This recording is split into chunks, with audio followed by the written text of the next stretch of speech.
स्वराज्य संवाद न्यूज, जनतेच्या हक्काचं व्यासपीठ। दूध संकलन करणारे आणि या दुधारू प्रक्रिया करणारे उद्योगी समावेश आहेत ते गदाड झाले पाहिजेत।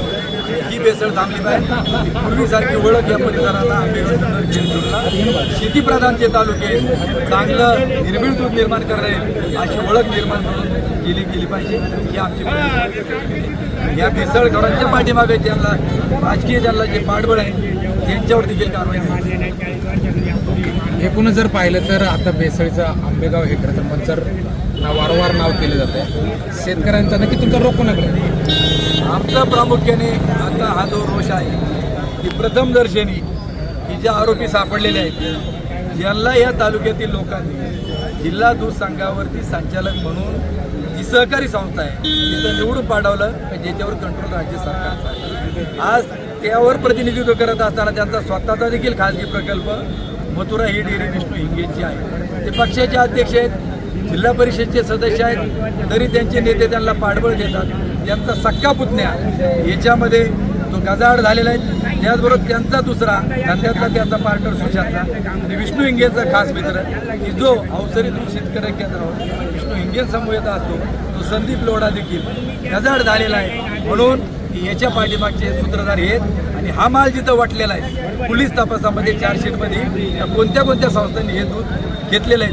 मग यांच्या पाठीमागं या तालुक्याचे आमदार वळसे पाटील असताना ते यांना का संरक्षण देतात हा आमचा त्यांच्यावर रोष आहे की तुम्ही यांच्यावरती कारवाई का करा। एकूणच तुमच्या भाषणामध्ये तुम्ही सांगितलं की 13 जणांवरती आता कारवाई झालेली आहे, एकूण 26 जण आहेत। तर ते 13 जण फरार आहेत की त्यांना कुठून पाठीशी घालतात? आता नेमकं माहीत नाही की पोलिसांना आम्ही विचारलं ते म्हटले की लोक फरार आहेत। त्यांच्या जे नातेवाईक आहेत बगल बच्चे आहेत ते त्यांच्या समर्थनार्थ मीडियावरती देखील पोस्ट टाकतायत। जे पोस्ट टाकतायत त्यांना त्या ठिकाणी पोलिसांनी चौकशी करतात ताबडतोब कारवाई।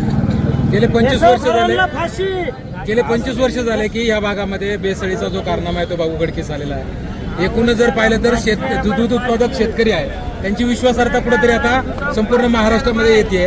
तुम्ही त्यासाठी काय आंदोलन करता आणि त्याची विश्वासार्हता वाढवण्यासाठी काय प्रयत्न करता? याच्यासाठी ज्यावेळी मी मागाशी भाषणामध्ये बोललो की ऑगस्ट 2024 मध्ये 18 पॅक दुधामध्ये सापडलेल्या गोरमेच्या आळ्या, त्यानंतर सेंट्रल किचनमध्ये सोयाबीनच्या भाजी सापडलेल्या आळ्या आणि या संदर्भामध्ये FDAच्या लोकांकडं त्यांनी येऊन हे नमुने तपासलेले, परंतु हे प्रकरण तसंच्या तसं त्यावेळी दाबलं गेलं।